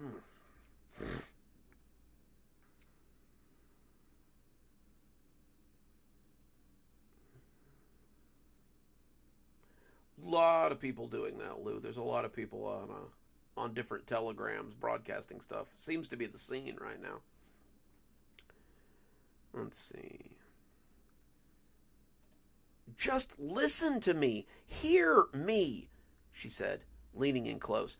I need help. I need someone to help me. I need... Flash. I saw it again. It was leaning against the thick curtains now, its face the milky white of a geisha. It was looking straight at Amber. As the light passed, it was lost in darkness, but I still couldn't be sure of what I was seeing. The quality of these cameras were terrible, and it was hard to tell what it was and wasn't. Maybe it was just a stray collection of pixels in the end. Amber, I asked, keeping my voice calm, is someone there with you? That's what I've been saying, she screamed again. I've been telling all of you that someone is here. Why won't any of you believe me? Flash. I nearly screamed myself. The white face was right behind her, looking over her shoulder. It was a mask. At least I hoped it was. And it hung less than a foot from her head. My breath itched. I couldn't catch it for a moment. I was speechless. As the seconds stretched on, Amber must have seen something on my face. Carol, what's wrong? What's behind you? I croaked. The flash was gone now, so it was just Amber sitting in the dark apartment. But when she turned, it flashed again, and there was nothing. She looked around behind her, staring into the dark apartment. When she sat back down, she looked absolutely livid. Now you're making fun of me, huh? No, Amber, I swear to God, I saw something. It's been moving when the lightning flashes. It's stalking you. I just saw it over your... I'm so tired of people making fun of me. First you want to drug me up, and now you suddenly believe me. Yes, Amber, I believe you. Please, for the love of God, get out of the apartment now. Turn on all the lights, leave, and get somewhere safe. I don't know where it is, but Flash. I stopped talking. It was right behind, this whatever it was. It was like the monster we all imagine when we see a jacket or a blanket left on a chair. Its body was just shadows and moonlight. But its face was the worst. It looked like a plain white mask that was ready for Halloween decorating. And as I watched the stationary mouth pulled up at the corners, it knew I could see it. It knew it was there. Thank you, CLC, and welcome. I'm glad you could make it.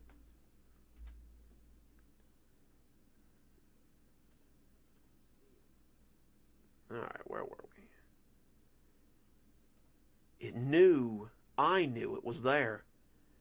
And as it fell over Amber like a net in a bad jungle feature, I screamed and called to her. It drug her into the darkness, kicking and screaming, and as her legs vanished into its body, I heard her screams abruptly end. I sat in silence, waiting for the flash, as my hand reached for the phone like a palsied crab. When the face sprang up before the camera, filling the screen, I nearly fell out of my chair. Its voice was creaky, like a drowned man, but I still heard what it said. It spoke my name, my address, and the address of the office that I hadn't been to in nearly a year. It said one more thing, and that was the worst. See you soon. I didn't wait. I didn't know how long it would take to find me, and I didn't want to know. I took everything important to me, and I ran. I know how that sounds. You'll say I was stupid, but you didn't see it. You didn't hear how it tormented Amber. You weren't there, so don't judge me. Now I live in a small motel room and work at a diner. I make just enough to buy food and pay for my room. The owner, Mandy, gives me a super rate, and I appreciate her for it. I eat most of my meals off a hot plate if I don't cook them at the diner. I don't work after sunset. I don't leave my room before dawn. And I don't ever sleep with the lights off. I don't know if it'll find me, but if the light keeps it away, then I want every chance I can get. I'm happier than I was as a therapist. Happy as a hunted woman can be, I suppose. Alrighty. That was Paranoid. Oh, gotta stretch it out. Whew. Voice is getting rocky. I think I've got enough juice for one more. Ugh. CLC, thank you for the $5, by the way. That is plenty, my friend. Like, I'm glad you think I deserve more, but that is plenty enough for me.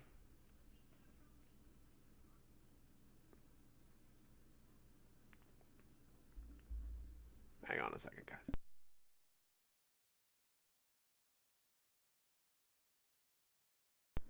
Guys, give me just a second, and I'll be right back.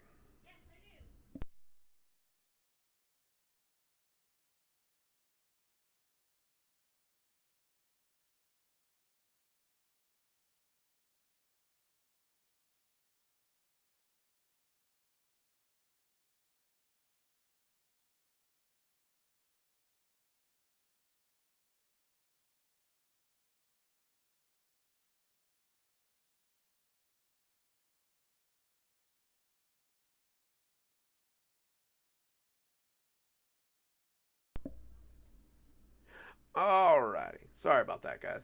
My wife needed to grab something real quick. She says hi, by the way. Alrighty. I think I've got one more story in me before my voice just, completely shits the bed tonight. Ooh. Excuse me.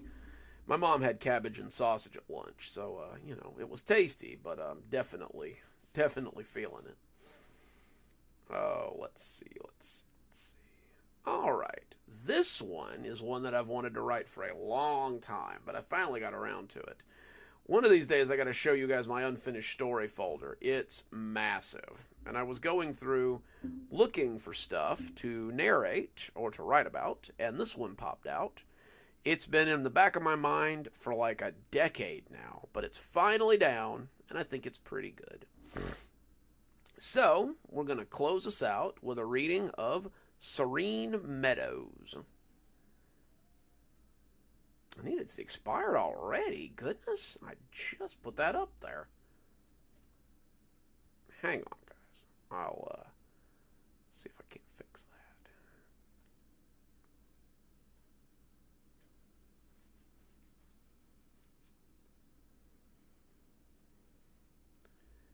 I'm sure there's some way to, get this to do stuff.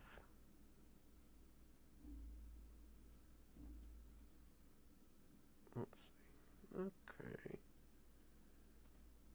Trying to find you guys a link. Hang on.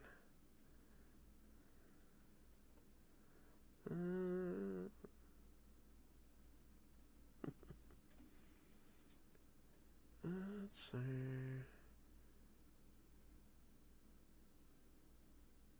All right.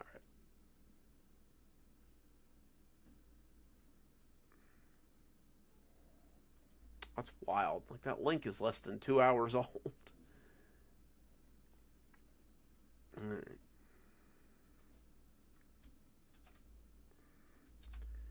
There you go. There's a fresh link.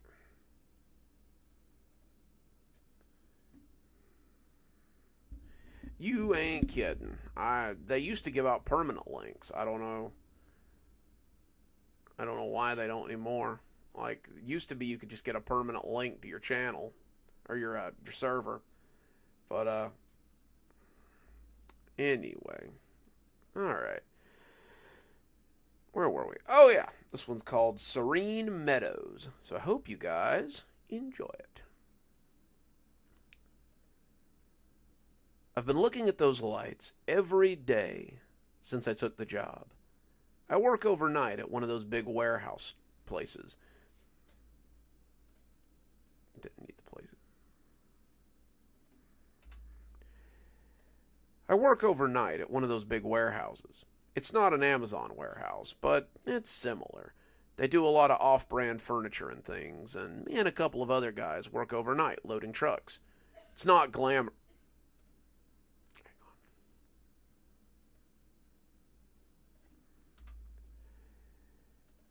It's not glamorous, but it keeps me fed and my bills paid. It's a 10 to 6 kind of gig. You bring your lunch and eat during one of your smoke breaks, but as long as the trucks are loaded by morning, the bosses don't really care. All that preamble was to tell you that the lights are something I've wondered about since the first night I came to the warehouse. It wasn't much, just a little string of lights in the woods beyond the road, but it took my attention off the playlist I was listening to. It was beyond some trees, maybe 100 feet into the woods, but I wondered what could be back there. Was it someone's workshop? Was it some housing development? Weirder still, maybe it was a government facility or some kind of haunted wooded area. I thought about it all shift and caught myself looking at the woods on the way home, though I couldn't see the lights in the daytime, of course. I dreamed about them that night. I didn't know what the lights were, but I dreamed they were twinkling in the woods as I sat beside the roadside.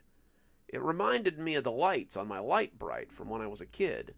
Sometimes I would set up the paper and just fill it with the white bulbs and pretend it was a field of fireflies, the ones that came in the spring and summer. I would sit on the back porch for hours when I was a kid and watch them until my mom made me come inside. That's what they looked like to me. And the longer I looked, the more they danced. That night, as I drove past the lights again, I resolved to ask people about it. All right, let's try that. I resolved to ask somebody about it. What do you guys know about those lights in the woods? I asked, the three of us sorting and loading boxes into tonight's truck. Andre and Kevin looked at each other, pausing for a moment in our nightly drudgery. The lights along 45 East? Kevin asked, clearly hoping I was talking about something else. Yeah, I said. Why, are there more lights? Andre laughed, but it sounded forced. Oh, that ain't nothing. It's just some lights out in the woods. Nothing to worry about. We loaded a little more cheap furniture as I chewed it over, but I still found myself curious about those lights. But what is it? I asked again, and the two of them sighed. It's nothing, Kevin said. Don't worry about it, Andre said, but they clearly knew more than they were saying. What's the big deal? I asked. Why don't you just tell me? Because it's nothing, Kevin said, wincing as he dropped the box he was carrying. And you shouldn't be looking for nothing, Andre added, his face looking like maybe he had said too much. I didn't bring it up again after that, but it was never far from my mind. For 3 weeks, I watched those lights, and then I dreamed about them every morning as I slept like the dead. Then, one night, as I drove past the lights, I couldn't hold my curiosity anymore. I'd driven by an access road that I believed would take me to the lights for nearly a month, and that night, the call was just too great. There was no guard post, no fence, no barbed wire, no nothing, and I figured it couldn't be dangerous if they weren't trying to protect it. So instead of driving to work, I turned down the access road and drove into the woods.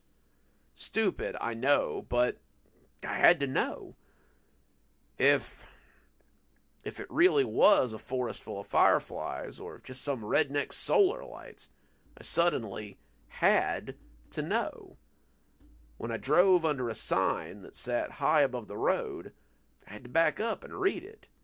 Serene Meadows, read the sign. A charming community. I was standing in the road, trying to read it in the headlights of my car, when my phone rang. It was Andre, and I killed the engine and sat in the car as I picked it up.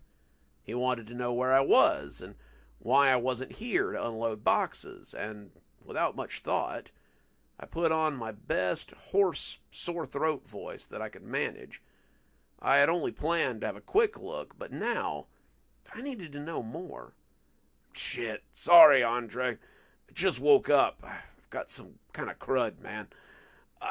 It's laid me out today. I just need a day, man. I want to shake this off so I don't bring it to work. He was quiet for a moment, and I got the feeling he was listening to something. You sure you're at home? I blinked at the phone. Andre had never been suspicious of anything and didn't even really want to know why we were loading trucks in a warehouse in the middle of the woods. But he sounded different today. It sounded like he was trying to catch me in a lie, and it almost made me want to come clean with him. Almost, but not quite. Of course I am, I said, cobbling up a cough. I just want to go back to bed, man. I feel terrible. Okay, well, feel better. See you tomorrow night. Yeah, of course, I told him. When I hung up, I actually sighed in relief. It felt like I had dodged something big, or like I hadn't been caught doing something I shouldn't be doing. I could see the lights getting bigger as I drove up the cracked and unmaintained road. No more than 10 minutes later, I pulled up into a very normal-looking cul-de-sac. Each house... Blech. Sorry about that.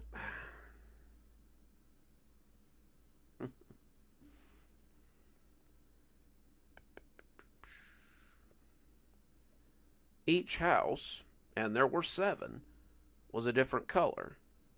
There was a blue one, a yellow one, a purple one, a red one, a white one, a green one, and a black one. And in front of each house was a blazing streetlight. Each house was a 2-story, with a large front and backyard, and a picket fence around the front of each. They were well maintained, the concrete of the road, too, and it was strange to see something like this in the middle of the woods. This was what I'd been seeing all this time, a perfect little community, not that far from the road. As I parked and walked around the neighborhood, I expected to be stopped by somebody. The lights were on in the houses, and I figured someone would come to see what I was doing here. There were no cars in the driveways, though. Not even so much as an ATV in the shed. And when I peeked in the windows of the yellow house, I saw it was as empty as can be. All of them appeared that way. The lights were on, but no one was home. It was the strangest thing, just an abandoned subdivision left in the woods. But the longer I stayed, the less alone I started to feel. There was something about the encroaching woods around the houses, the way the trees leaned in, the way the shadows moved in the underbrush. I never felt in danger, but I did feel watched. It was like seeing shadows move for just a fraction of a second, and then slink away before I could get a good look. I finally got up the courage to try the door on one of the houses, after knocking for about 10 minutes straight, but it was locked. All of them were, it seemed, except the black house.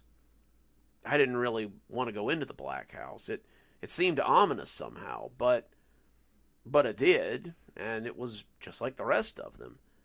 TV sitting off as it sat before the couch, kitchen in order, except the fridge and the...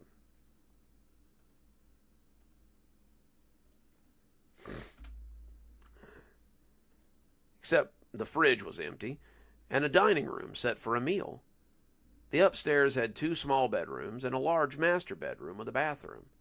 The bathrooms, one downstairs and 2 upstairs, were fully furnished, and the beds were made and ready for new owners. The whole place was a little freaky, but I kind of felt like the house had been waiting for me somehow. I know how that sounds, but it felt like I was supposed to be here, you know? And when I came back downstairs, I checked my watch and realized that I'd been exploring for 4 hours. It was pushing 10:30, and I supposed I should bail. There's probably some lazy security guard that would be by around midnight to catch me here. But as I drove out of the cul-de-sac, I couldn't help but feel a pang of loss. It was like leaving home, and I desperately wanted to turn around and go back. I had inadvertently given myself a 3-day weekend with my call out, and when I got home, I stayed up playing games a little bit before heading to bed.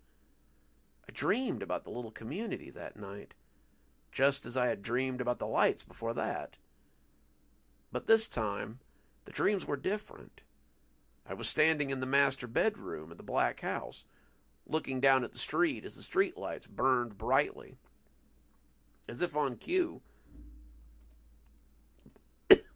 Sorry.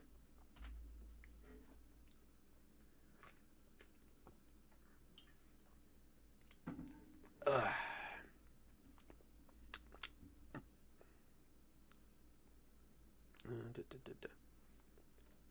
As if on cue, the doors to the other houses banged open, and a parade of shadowy people came spilling out. They exited the houses in long columns, and as they approached the middle of the cul-de-sac, they congregated there, filling the street. The streetlights brightened, their almost eye-watering light becoming even brighter. There was a crackle of electricity, and all the shadow people were suddenly gone. I woke up then, gasping for breath, and wondered what the hell that had been. I went back to Serene Meadows that day, dreams be damned, and by daylight the place seemed very different.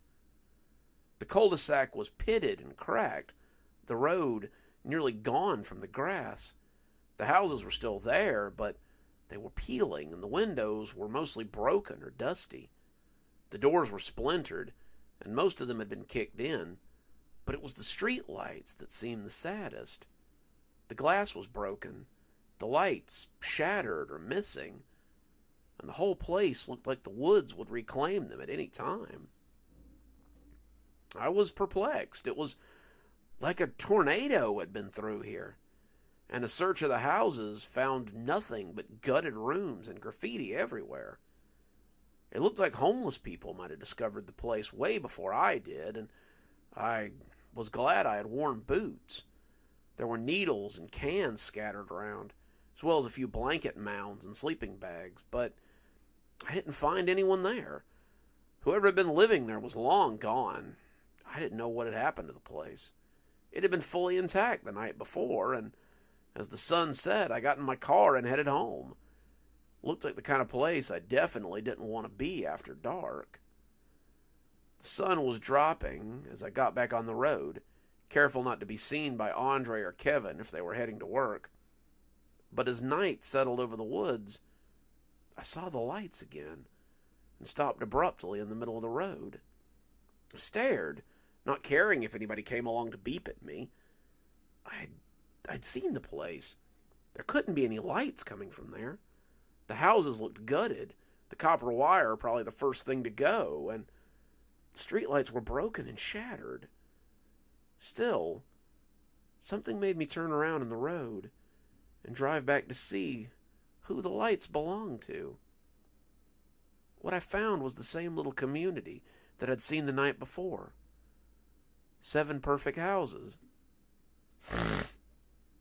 Excuse me.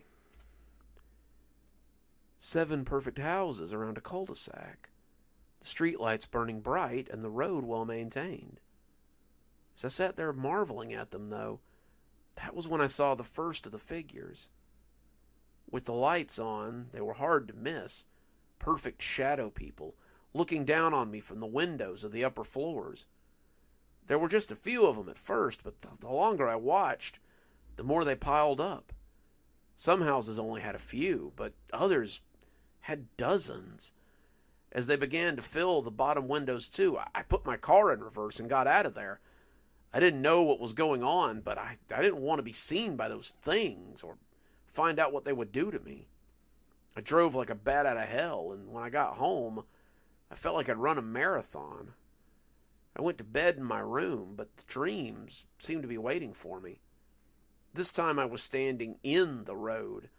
The lights were flaring, and the doors opened as they came spilling out. I was suddenly surrounded by a sea of shadow people. They were whispering something, whispering my name, and as they gathered around me, I saw the streetlights flare. I woke up to find I wasn't in my room anymore. I was on the bare wooden floor, the sunlight spilling through the broken windows of the black house. I was in the master bedroom of the black house, and by the daylight, it looked rougher than even I remembered it. I didn't know how I'd gotten there, but I knew an Uber wasn't going to come get me this far out. I'd have to walk the 7 or 8 miles back to town. If I wanted to get there before lunchtime, then I better get going. The way up the access road felt like it took...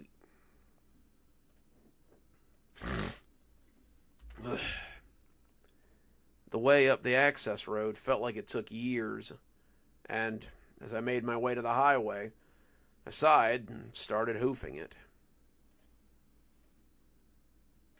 Try that again. I sighed and started hoofing it.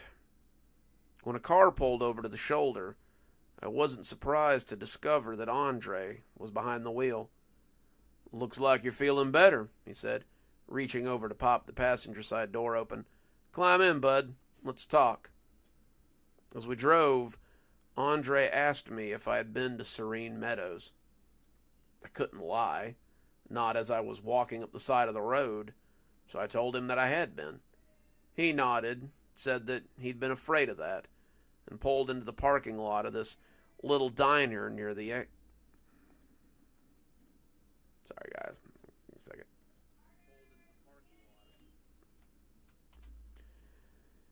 And pulled into the parking lot of this little diner off the interstate exit. We got a booth, ordered food, and he told me what he hadn't wanted to tell me back in the truck when we were loading boxes for the day. "I've been there too," Andre said, sipping coffee. "Everyone who sees the lights has to go have a look. I saw it, but I'm guessing you've seen more than I have. I saw this pristine little development in the woods and turned back around as quickly as I could. I didn't want to get shot. This is the South, and a fella of my ethnicity who's skulking around after dark is likely to get a bullet in the head and a how do you do later. B," he paused, sipping more coffee, "I saw the shadow people, and that sealed it for me. It was just a glance, nothing more, but that was enough for me. I've been loading trucks out there for about 5 years. Did you know that? It's decent work, and the pay's pretty good. In that time, I've seen people come and go, and usually it has something to do with those lights. Some of them just stop showing up. Some of them go crazy thinking about it. But it's like a drug when you get right down to it. You stop it for good, you stop giving it your attention, and eventually you kick it. That's how it was for Kevin, and that's how it'll be for you, too." I choked on my coffee. "Kevin's seen this, too?" Andre nodded. "Yep. He and I had a similar talk. Saw him walking up the roadside one morning after calling out from work. Asked him if he'd been to Serene Meadows, and he told me he'd been exploring, just like you." Did he wake up there after the dreams?" I asked. And Andre nodded again. "He didn't know how, but he woke up in one of those houses. Said he had dreamed about the shadow people. The house, as I think you know, only appears at night. By day, they just look like trash houses, but at night, it's the best little community in the woods. They look comfy at night, but I'll warn you flatly not to spend time there. I've known more than a few people who gave in to its... Try that one again. gave in to its call and simply disappeared altogether. One of them, a guy named Russell, told me he was living in the yellow house, the very same one Kevin woke up in. I looked at him shocked. He was living there? It's a squatter's shack. Why would he do that? Andre shrugged. He said that if he was going to keep waking up there, then he might as well start staying there. He was trying to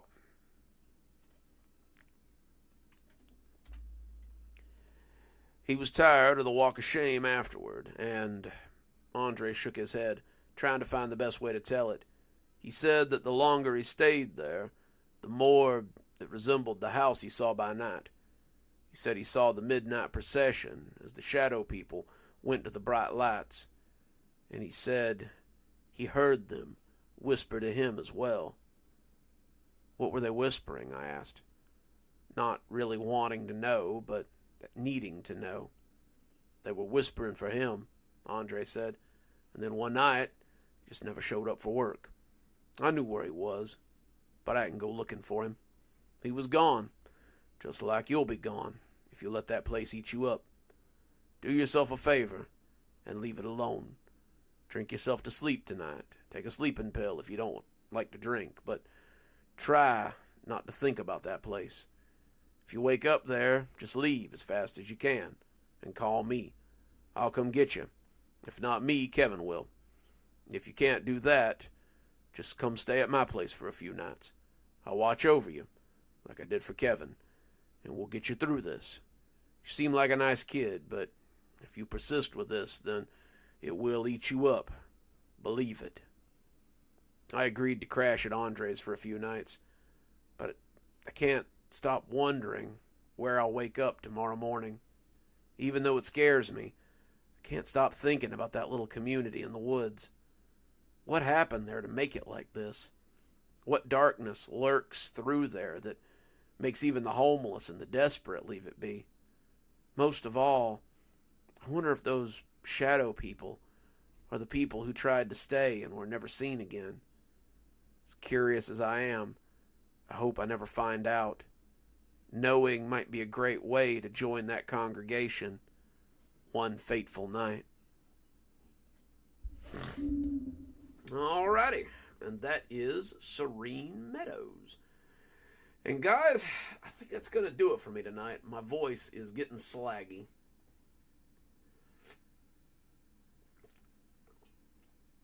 Ugh. Ugh. Of course not. I just finished it this afternoon. I usually write these stories a little bit ahead of time, so I've got something to read for you guys. But yeah, no, most all of these are brand new. I think all of these are brand new. Well, thank you guys. I'm glad you guys stopped by tonight. Glad you had fun. Glad you guys had a lot of good conversations and a lot of cool stories. Yes, Pegalicious. It's probably the reason I almost failed middle school. Anyway, though, I'm going to leave you guys at that before I completely lose my voice and have to hang out tomorrow and do nothing. Anyway, excuse me. You guys have a wonderful evening, and I will catch you all next time. Dr. Plague, signing off. Have a wonderful evening.